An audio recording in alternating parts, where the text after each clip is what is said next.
सीताराम।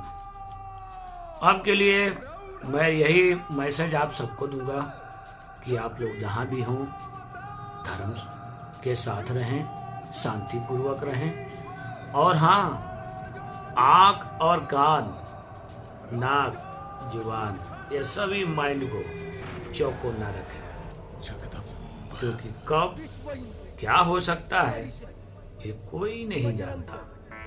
आपकी परछाई भी आपके साथ में दगा दे सकता है, ये मैं भी जानता हूँ।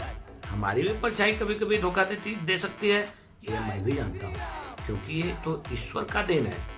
धोखा और सत्य हर जगह है, पर संभालना खुद को है।